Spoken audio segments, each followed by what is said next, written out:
मंडळी नमस्कार. मी सुजाता जो परिक्रमामध्ये आपलं स्वागत. नियोजन आणि अंमलबजावणी या विषयावर थोडं बोलावं असं मला वाटतं. व्हिडिओ बंद करू नका, पुढे पहा, कारण मी कुठल्याही सरकारी योजनेबद्दल बोलणार नाही आहे. मी कौटुंबिक नियोजन आणि अंमलबजावणी याबद्दल थोडं बोलणार आहे.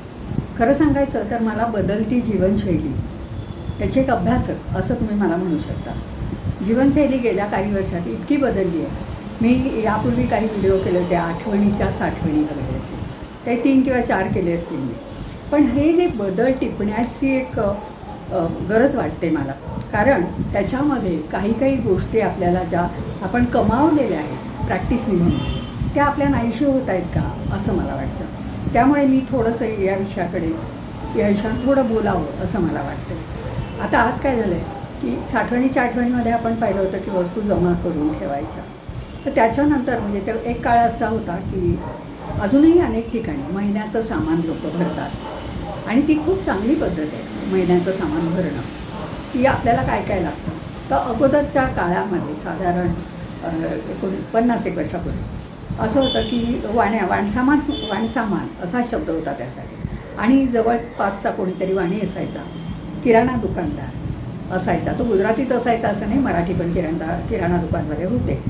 तर त्यांच्याकडे 1 तारखेला यादी द्यायची, कारण 1 तारखेला लोक पगारदार नोकरदारच होते सगळे, त्यामुळे 1 तारखेला यादी द्यायची त्यांच्याकडे आणि ते सगळं सामान घ्यायचं, ते घरी आणून पोचवायचे, कारण संबंध महिन्याचं सामान असायचं. त्यानंतर पण ते देण्यापूर्वी काय असायचं की घरातली जी करती बाई होती ती सगळं बघायची, सगळे डब्यांचा शोध घ्यायची की आता गेल्या महिन्यात रवा आणला, पोहे आणले, वेगवेगळ्या गोष्टी असतात, त्या सगळ्यातल्या किती उरले आहेत आणि आपल्याला किती आणावं लागणार आहे, हा एक भाग. दुसरं, ती कॅलेंडरही जवळ घ्यायची आणि त्यात ती बघायची पुढे काही सण वगैरे आहेत का आपल्याकडे.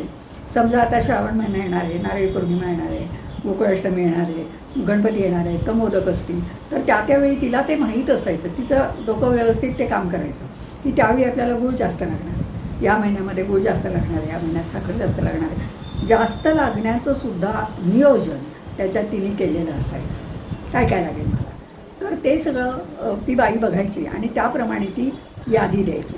आता या यादीतलं जे सामान येईल ते पूर्ण महिन्याला पुरेल अशा पद्धतीचं असायचं आणि त्याचे जर बिल व्हायचं सामान आणल्यानंतर, तर त्या बिलामध्ये आणखी एक गोष्ट ॲड व्हायची.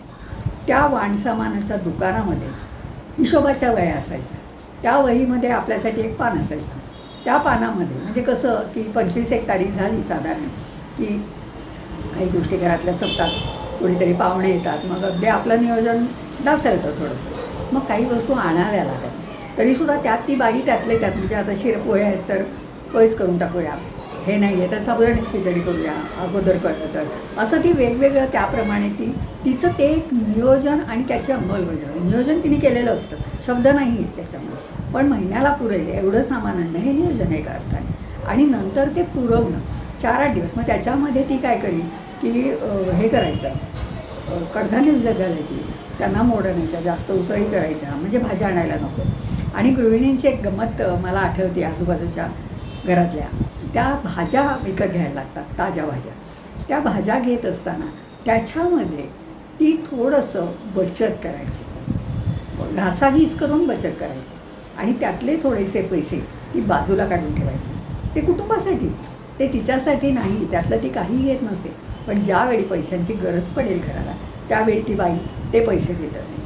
तर हे तिचे काटकसरीने संसार करणं हे स्किल होतं, हे तिचं कौशल्य होतं.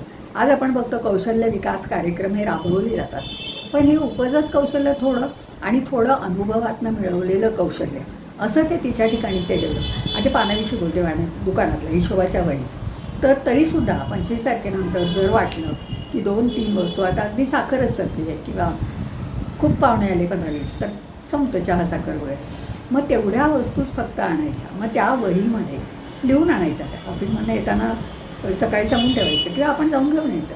ते त्या वहीमध्ये त्या पानावर ते लिहून ठेवायचं, उधारीवर ते सामान महिन्याचं खाते वही, तर त्याच्यामध्ये ते लिहिलेलं असायचं. मग आता पुढच्या महिन्याचं ज्यावेळी सामान आणि बिल असं देणार, त्यावेळी ते बिल आदल्या महिन्यात घेतलेल्या काय 5-25 रुपयाचं सामान असेल ते सुद्धा त्याच्यात ॲड व्हायचं आणि ते सगळं पेमेंट त्या दिवशी करायचं आणि नवीन रेश मारून खाली नव्याने हिशोब पुढल्या महिन्याचा चालू व्हायचा 1 तारखेनंतर. तर असं एक नियोजन घरामधलं असायचं बायकांचं, बायका पुरुष.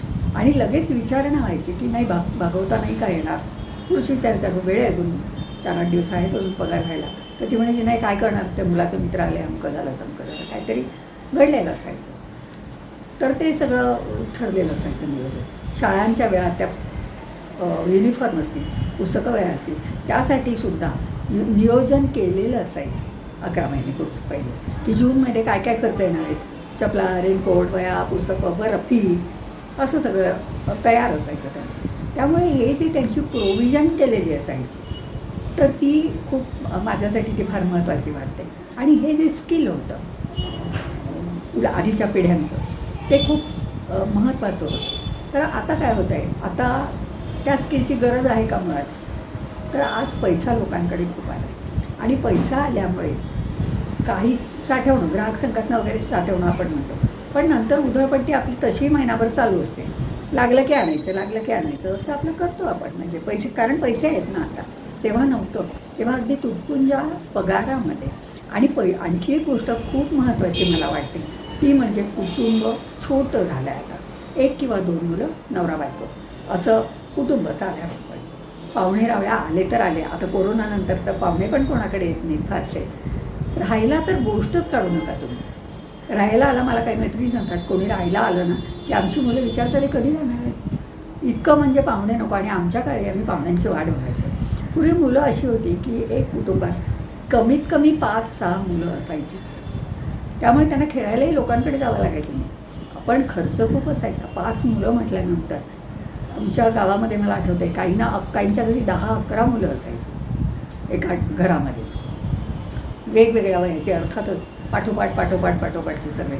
मग काही वेळेला त्यांची पुस्तकं जर इयत्ता मागे पुढे असल्या तर ती पुस्तकं पुढच्याला चालायची, युनिफॉर्म चालायचे, असं पण ते काही त्याच्यामध्ये भागवाभागी हा प्रकार होता.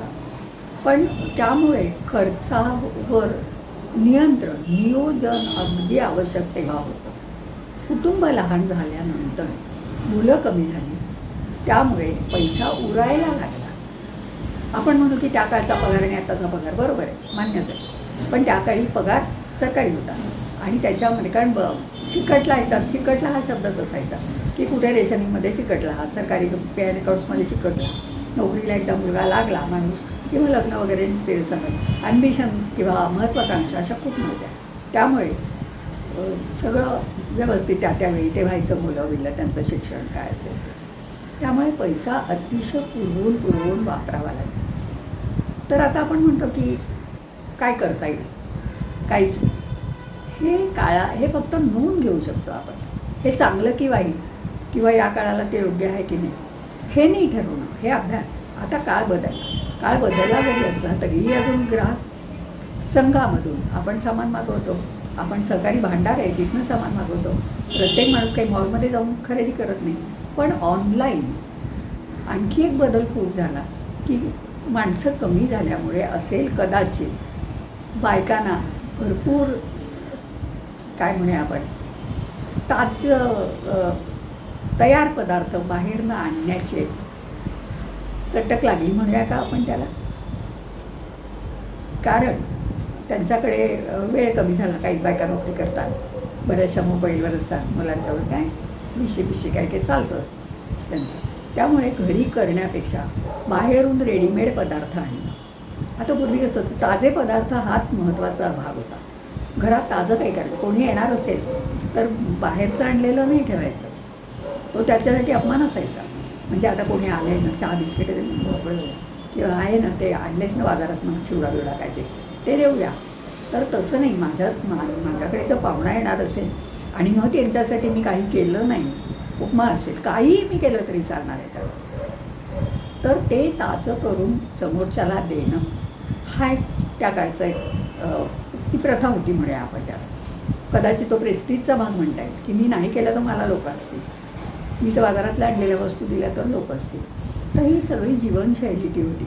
आणि जीवनशैलीतले बदल टिपत जाणं आणि कुठे आपल्याला तसं काय चांगलं आणि काय वाईट यापेक्षा काय टिकवता येईल मला, की काय चांगलं आहे नव्यातलं चांगलं घेणं आणि जुन्यातलं चांगलं टिकवणं हे तर आपल्या हातात असतं ना. आता नियोजन आपण करूच शकतो, करतो आपण, महिनाभर करतो. EMI असेल, तुमचा इन्शुरन्स असेल, वेगवेगळ्या गोष्टी असतील. काही लोक FD करतात, पैसे जमा करतात, वर्षभर FD करतात. तर त्या आमच्या काळामध्ये दिवाळी फंड नावाचा प्रकार ऑफिसमध्ये असायचा. दर महिन्याला आमच्या पगारातनं पैसे कापले जायचे. आम्ही फंड चालू केला होता, दिवाळी फंड. बऱ्याच ऑफिसमध्ये ते असायचं. त्याचं कारण दिवाळीला तुम्हाला ते पैसे आणि प्लस बोनसचे पैसे असे दुहेरी पैसे त्यावेळी मिळत आणि त्यामुळे दिवाळी तुमची सुखासमाधानात. पण हा सुद्धा एक नियोजनाचाच भाग होता ना त्या पद्धतीने. मला आता माहीत नाही, कोणाकडे नसेलच बहुतेक हे दिवाळी फंड वगैरे जमा करण्याची पद्धत. BC काही बायका का करून बायका. पण हे आमच्याकडे जे होतं दिवाळी फंडाचं, ते पुरुष कर्मचारीच पुढाकार, सगळा हिशोब वगैरे तेच ठेवायचं. ते बँकेत दर महिने त्याचं मग रिकरिंग उघडायचं आणि ते ठरलेली अमाऊंट. म्हणजे आता मी जर समजा दर महिन्याला दिवाळी फंडाला 500 रुपये माझे ठेवायचे, तर मी 12च्या 12 महिने 500 दिलेच पाहिजे, ही अट होती त्याला. म्हणजे आज मी नाही, माझ्याकडे 300च आहे, तसं नाही चालणार. मग मी उसने घेऊन पण मला 500 तिथे द्यायला पाहिजे, कारण at the end of the year मला त्याचं व्याज मिळणार आहे. रिकरिंग ज्यावेळी तो पूर्ण संपेल त्यावेळी जे व्याज येईल ते सुद्धा त्या हिशोबात प्रत्येकाला दिलं जायचं. तर हे नियोजन होतं, आर्थिक नियोजन. तर ह्या नियोजन आणि घराच्या कामांचं नियोजन हा एक वेगळा भाग आहे. त्याच्यावरसुद्धा बोलायला मला आवडेलच. आता मी जाता जाता म्हणून स्वयंपाकाचा उल्लेख केला, पण ते कामाचं नियोजन हे सुद्धा खूप महत्त्वाचं होतं. त्यामुळे मला असं वाटलं की मी जीवनशैलीचा अभ्यास, माझं निरीक्षण एक आवडतं मला करायला. ये कहाँ गए हम म्हणते मी बरेचदा, तसं ते मला आवडतं की कुठून कुठे किती चाललं वा, मागे काय काय होतं, कसं होतं, चांगलं होतं का ते वाईट होतं. पाहुणे मला परवडत नव्हते तरी माझ्याकडे पाहुणे येतच होते, समाजात सगळ्यांकडे. खरं म्हणजे फार भारी पडायचे पाहुणे आले तर. खूप कष्ट करायला लागायचे, काटकसरीने त्यांना चांगलं आनंदाने आपल्याकडे ते राहतील असं पाहावं लागायचं. परवडत नसताना सुद्धा पाहुण्यांना आग्रह केला जायचा. त्यावेळी आलेला माणूस जेवल्याशिवाय कधी जात नसे काहीही. त्यामुळे ती जीवनशैली एक होती, ती मला असं वाटतं की ती चांगली होती आणि ती असायला काही हरकत नाही. कब्बत चहाला तर आपण महाग नाही, तो तर आपण देऊच शकतो आल्यानं. त्यासाठी आता तर आणखी एक वाईट पद्धत झाली की जी मला फारशी आवडत नाही. गरजेची आहे माहिती आहे मला. मी समजा एखाद्याकडे गेले अचानक, तर ते लोक घरी नसले तर मला परत यावं लागेल आणि प्रवासाचे भाडेवाढ वगैरे खूप झाल्यामुळे माझं नुकसान होईल आणि मला माझा वेळ आणि पैसे दोन्ही फुकट जाईल. त्यासाठी फोन करणं.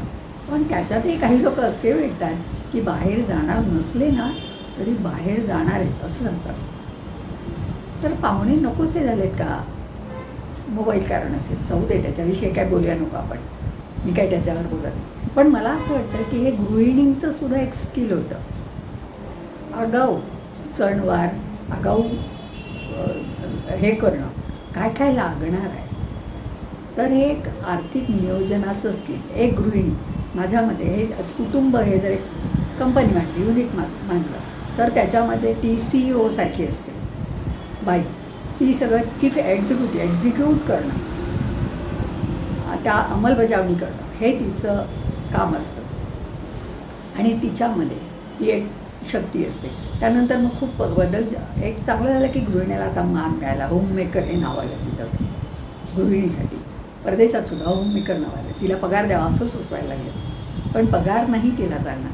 ती ज्यावेळी आपल्या मुलांसाठी, आपल्या कुटुंबासाठी स्वतः कष्ट घेऊन काहीतरी बनवते, स्वयंपाक करते, ते सगळं तिच्या आनंदासाठी असतं आणि तिला हवं असतो. तिला जे रिटर्न गिफ्ट म्हणूया ते हवं असतं, ते सगळ्यांचं समाधान, सगळे तृप्त झाले जेवताना आनंदाने, हे तिला हवं असतं. त्यामुळे नियोजन आणि ही अंमलबजावणी, ती बाई ती अंमलबजावणी करत असते, पण ती कोरडी नसते. ती अंमलबजावणी त्याच्यामध्ये भावना ओतून ती केलेली असते.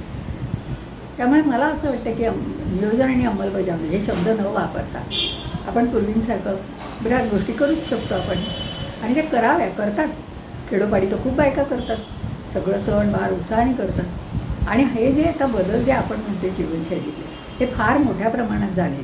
ते शहर आणि महानगर याच्यामध्ये झाले. खेडोपाडी फार बदल झालेला नाही. जाहिरातींचं आक्रमण आहे, त्यामुळे लोकांना कोणालाही आत्ता आपल्याला हवंच वाटतं ना, वेगवेगळं काही निघालं की आपण वापरून बघूया असं असतं. त्यामुळे ते थोडंसं होतं. तरीसुद्धा आज मी बघते तर जुन्या पद्धतीने बरीचशी घरं चालतात कुटुंब. तरी आपल्या अशा या निमित्ताने मला एक काय म्हणूया आपण त्याला की मागे वळून पाहावं असं वाटलं आणि थोडंसं तुमच्यासमोर माझं मनोगत मी मांडलं. आता मी इथे थांबते. पुढच्या वेळी पुन्हा भेटूया एखाद्या वेगळ्या विषयावर. धन्यवाद.